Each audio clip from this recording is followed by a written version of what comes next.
Welcome to TTV News with some latest events in Tay Ninh province. On June 12, an online dialogue between the Prime Minister and over 4,500 workers across the country was held by the Vietnam General Confederation of Labour in Bắc Giang City, Bắc Giang province.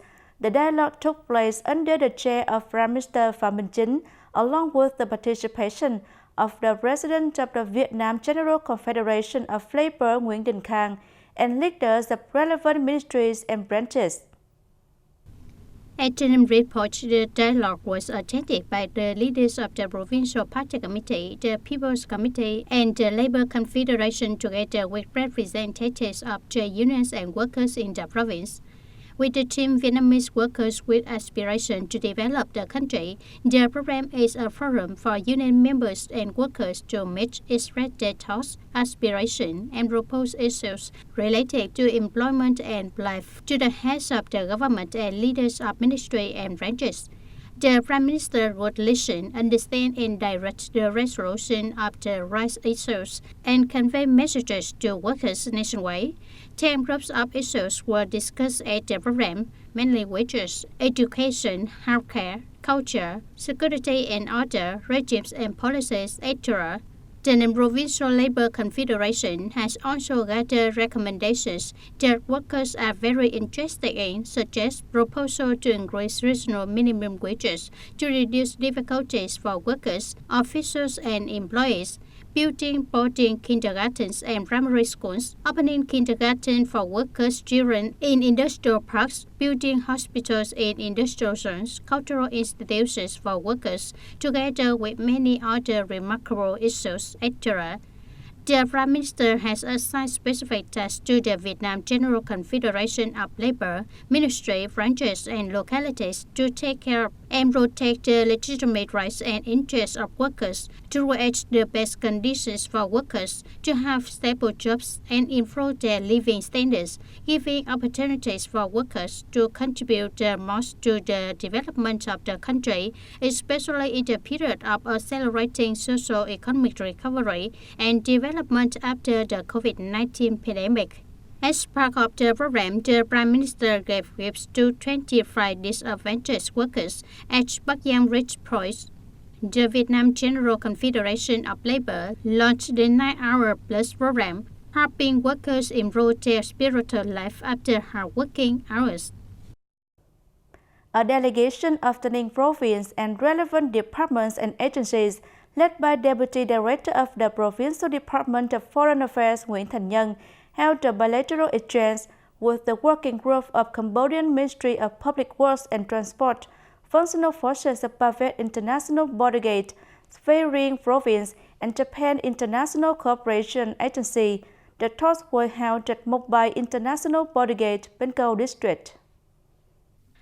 The two sides exchange and share a lot of relevant information to create favorable conditions for the Cambodian Ministry of Public Works and Transport and Japan International Cooperation Agency to implement the project to renovate Cambodian transport system Phase 2.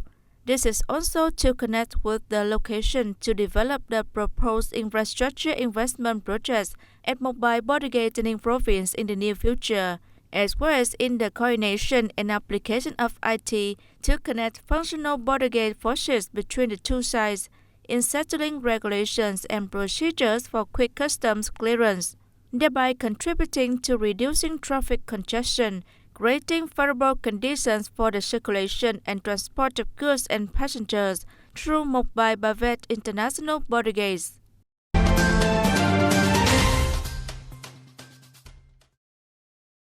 On June 12, the Department of Health, in collaboration with Sustainable Health Development Center, Viettel, held a training in the use of the World Health Organization Disability Assessment Schedule 2.0 or WHODAS 2.0 for children and youth. This is part of the project Comprehensive Rehabilitation for Children with Disabilities in Tay Ninh. The two-day training started from June 11 was attended by 60 doctors and technicians specializing in rehabilitation from the General Hospital, the Rehabilitation Hospital, and the Traditional Medicine Hospital of Tay Ninh Province, Hồng Hưng Hospital, and medical centers of 9 districts, towns, and cities.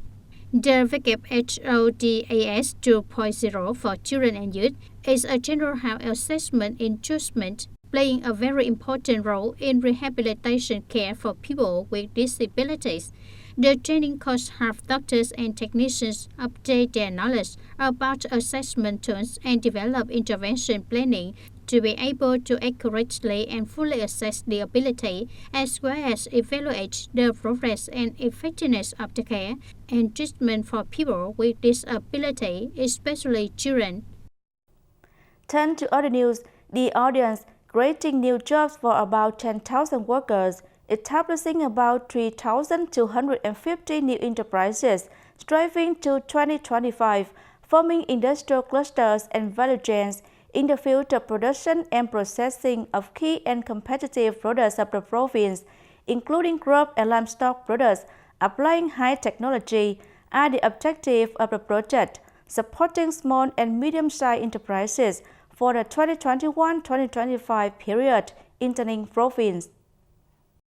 It is expected that by 2025, the Department of Agriculture and Rural Development will support small and medium-sized enterprises to join at least one industrial cluster and value chains for products with local strengths. Support contents will include training support, supporting capacity building to link production and business, and assistance in information, brand development, connection, and market expansion.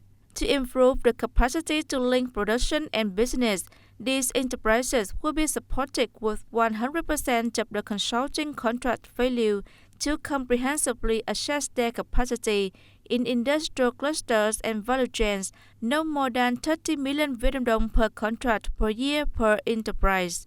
With 100% of the contract value of improvement consultancy, technical upgrading for them to improve production capacity, meeting the connection requirements to become a supplier of leading enterprises, not exceeding 100 million Vietnam dong per contract per year per enterprise.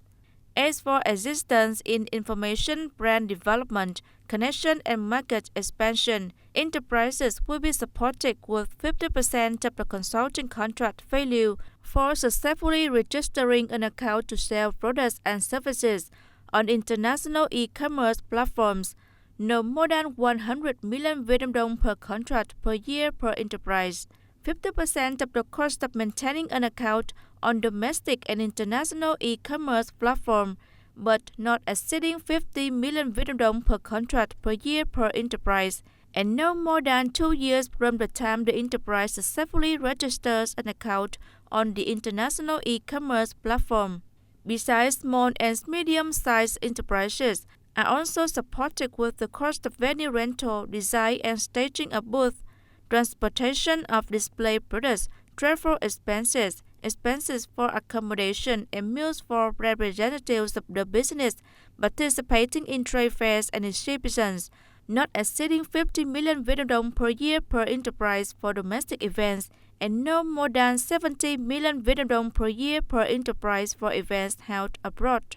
Support 100% of the consulting contract value on procedures for establishment, transfer, exploitation, and protection of intellectual property rights in the country, not exceeding 50 million Vietnam dong per contract per year per enterprise, and 100% of consulting contract value for information search, production promotion, brand development for industrial clusters and value chains, no more than 20 million Vietnam dong per contract per year per enterprise.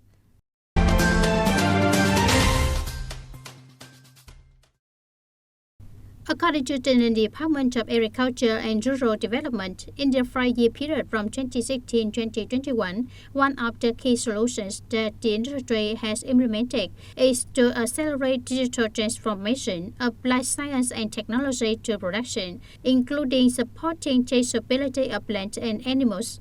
Specifically, the agriculture sector has provided guidance on writing plant traceability software, also known as CAPAS, to 1,894 organizations and individuals with a total area of over 1,500 hectares, issuing 50,000 product traceability stamps to 9 poultry production facilities.